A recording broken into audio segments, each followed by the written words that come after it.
Eu adoro que esse cenário vai ficar incrível com o livro que eu vou falar hoje. Olá, leitores! Tudo bem com vocês?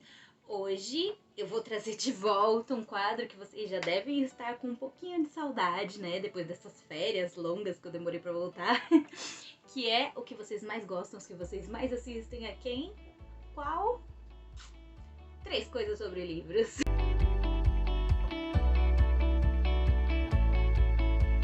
Então, hoje, pessoal, eu vou falar de um livro que eu curto muito, que é da Pendragon.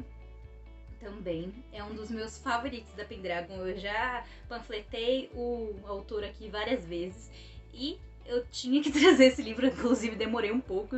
O Júlio deve estar pensando, meu Deus, Fernanda, né? Que horas? Mas é o que vocês devem estar imaginando, que é o 3.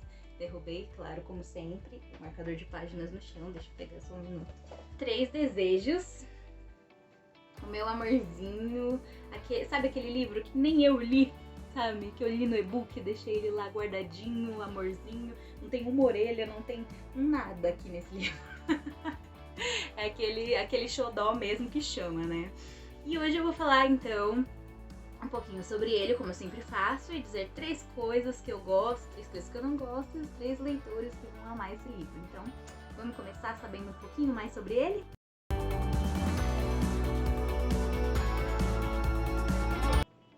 A melhor maneira de explicar o enredo da história é que é uma espécie de releitura de Aladim.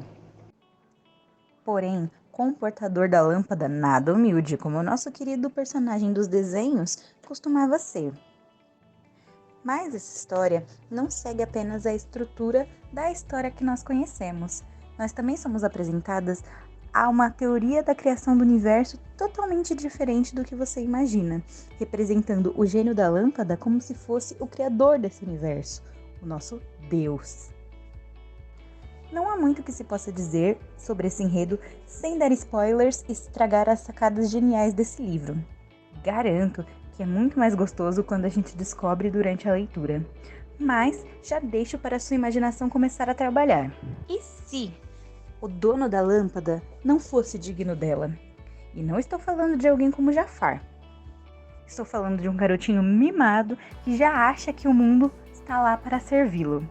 Que tipo de lições esse gênio, né, é capaz de ensinar a um personagem assim? Para você descobrir, só lendo, é claro. Bem interessante, né? Eu também. Eu fui totalmente captada por essa proposta e nada, né? Nada. Tem 3 coisas ruins, tem. Quase nada me decepcionou nesse livro, né? É um dos meus favoritos. E ao contrário do Em Algum Lugar Dentro de Mim, tem algumas coisas que realmente me incomodam nesse livro, porque é uma coisa que vocês não... Eu não vou ficar me atropelando, né? Então vamos parar de enrolação, não vamos falar, não vamos dar spoiler, vamos começar, como sempre, pelas 3 coisas que eu mais gosto nesse livro.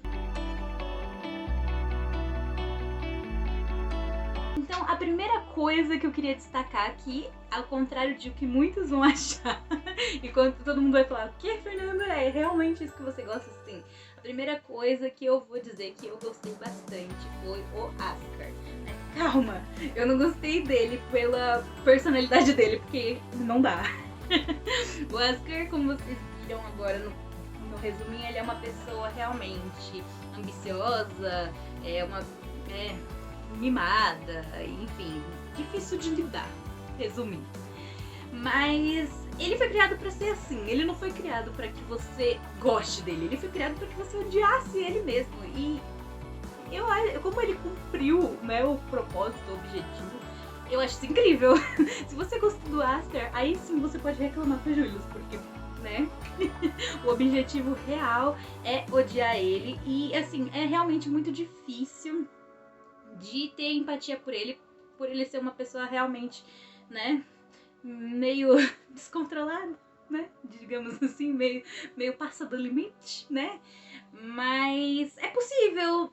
No decorrer do livro você acaba, eu particularmente acabo não me apegando a ele, mas sabe, torcendo por ele, o que é louco, né? Porque você começa odiando o menino e aí você vai na história e acaba amando. Não amando, né? Mas você fala, poxa, tadinho.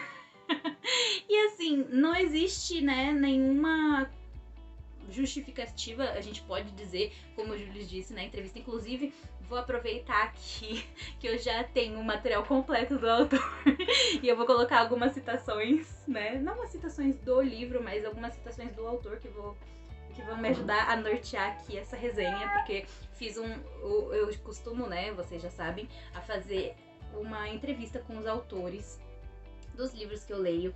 E o Júlio foi a primeira entrevista que eu fiz por lá. E ficou muito legal. E como a gente falou um pouco de Três Desejos, eu já vou citando ele aqui, tá? Então, o Júlio, ele dá uma justificativa, né, falando que ele foi filho único por um bom tempo, enfim, foi muito mimado pelos pais, enfim, ele não gosta de competir com o irmão, e isso fica bem claro. Mas é uma justificativa, assim, que, né, a pessoa pode ser uma pessoa menos ruim tendo esse cenário. Eu sou essa. Bom, não sou, né? Porque eu tive irmão muito cedo.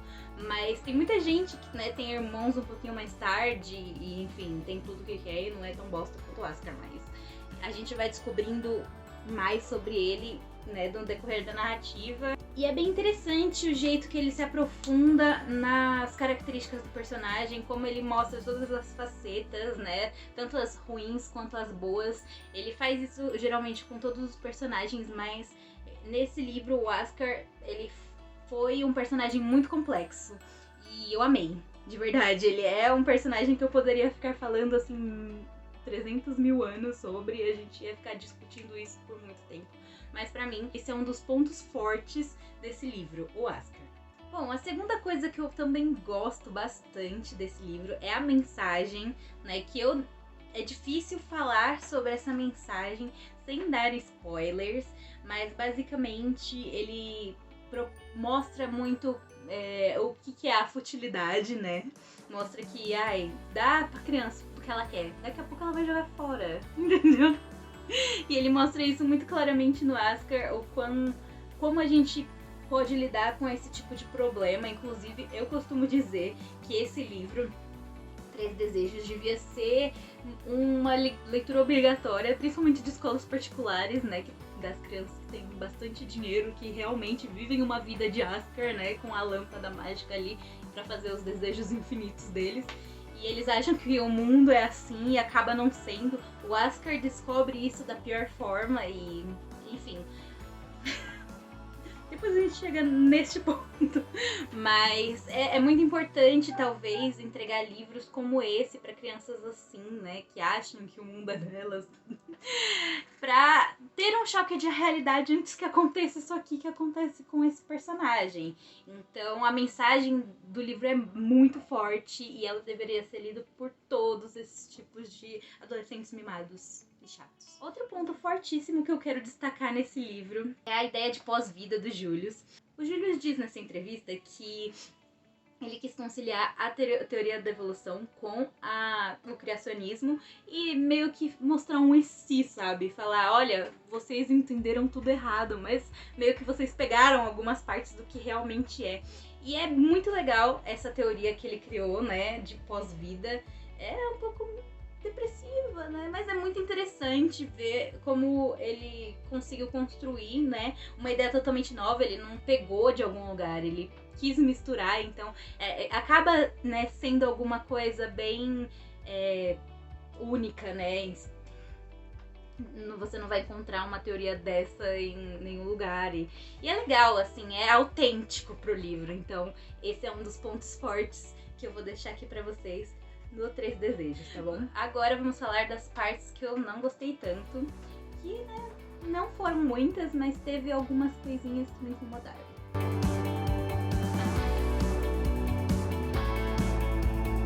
Bom, a primeira que eu queria destacar é aquela cena do labirinto, que não tem nada de errado com ela, especificamente. É interessante, sim, o jeito que desenvolveu o personagem, como ele ficou forte, enfim, mas ela é um pouco cansativa. Dá pra ver que é aquela jornada do herói naquela parte em que ele tá evoluindo pra conseguir, né, alguma coisa em troca, mas pelo resultado final eu não sei se foi muito necessário, sabe? Porque não ajudou muito. E assim, é a parte que eu fiquei, tá, quando vai acabar? Eu não sei, porque, né, enfim, spoiler aqui. É, assim, ele morre, né? Ele morre muito.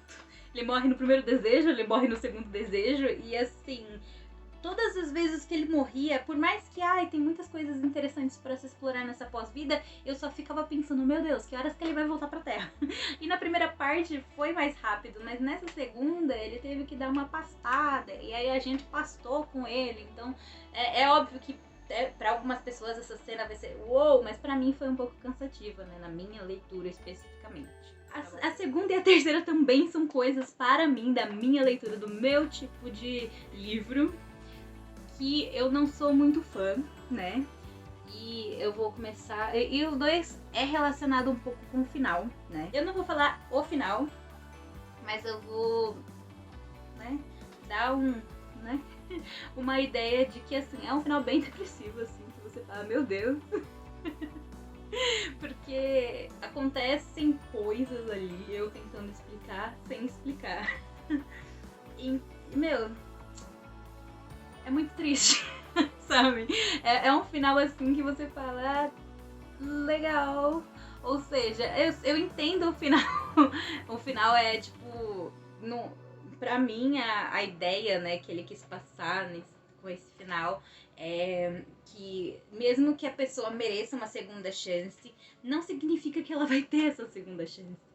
Então, por mais que o Askar tenha evoluído, tenha aprendido a lição dele e que ele mereça voltar pra casa com a família dele e seguir uma vida mais tranquila, mais de boa, mais, né, uma pessoa mais legal de se conviver, não significa que ele vai ter isso, né? E não só pelo motivo do livro, né, que, meu Deus, mas, sei lá, as pessoas, tipo, podem simplesmente não te perdoar, ou então, sei lá, você precisa arrumar outro rumo da vida, ou acontecer exatamente o que aconteceu com Asgard, tipo, não tem mais chance de dizer perdão pras pessoas com quem você errou, então... São muitos fatores, e esse final, por mais impactante que seja, assim, ele ensina muita coisa, só que é bem triste, né? Então, assim, o que me incomodou realmente, o final é realmente genial, é incrível, mas eu falei, caramba, o Askar não teve uma redenção, né? Então eu meio que fiquei esperando alguma coisa boa acontecer com ele. Às vezes não acontece, né? A gente tem que entender, mas eu senti falta, porque ele mereceu, sabe? Aquela pessoa que entendeu, mas não entendeu. Eu senti muito, assim, que, caramba, como é que ele vai agora, dali pra frente, escolher o lado do bem, digamos assim, se quando ele resolveu, né, que ele vai seguir o caminho do bem, uma merda dessa acontece na vida dele, ele não tem mais caminhos pra seguir. Isso impacta na terceira coisa que eu vou, né, conectar, que é o final em aberto, ou seja, a gente não sabe o que vai acontecer. E eu tenho um grande problema com finais em aberto, um grande problema, não é o meu tipo favorito. Obrigada. Não é o meu tipo de final favorito, nem de longe, assim, sabe? Porque eu tenho uma agonia de saber o que acontece depois do final. Se ele já é completo, imagina imagina aí o que vai acontecer. E o Julius Bank falou, né? Ele falou assim, você vai gostar logo de mim, né? Do autor Senhor Finais em Aberto. Pois é. Porque a gente gosta de sofrer, isso mesmo. E, enfim, esse final em aberto, sei lá, dá gancho pra que ele me explique o que vai acontecer depois, mas ele não vai, entendeu? E é isso que me irrita, né? Essa terceira coisa que me irrita. Mas, em geral, né, não tem nenhuma coisa assim que eu falo, vocês todos vão concordar comigo, sabe? Isso assim, essas três coisas realmente são coisas que me incomodaram e que dificilmente vai incomodar vocês também, porque esse livro é incrível. Agora vamos para os 3 tipos de leitores que vão amar esse livro.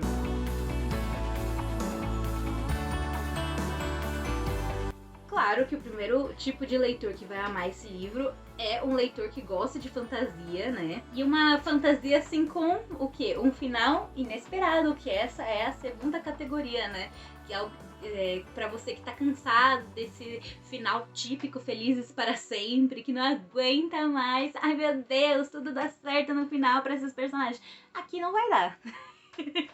Já fique, né, ciente de que não vai rolar. Aqui não vai dar certo, podem ficar tranquilos ou não, não sei. Aqui vai ter um final, assim, bem diferente do que vocês estão acostumados. Então, se você está procurando esse tipo de final que vai te surpreender, ou talvez agora que eu falei não vai te surpreender tanto, né, mas...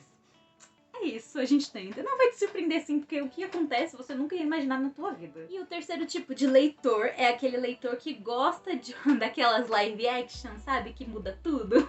Que gosta de um conto de fadas, né? Com alguma mudança. Um Deu a Louca na Chapeuzinho, sabe?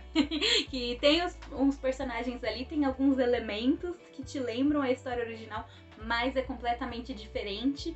E eu acho que nada é mais brilhante do que essa ideia do Júlio de trazer um Aladdin que não fosse digno da lâmpada, sabe? E se ele fosse um babaca? Então eu acho que essa premissa é sensacional. Então pra você que gosta dos contos de fadas e alguma coisa que, né, deu uma mexida ali, você com certeza vai gostar de Três Desejos.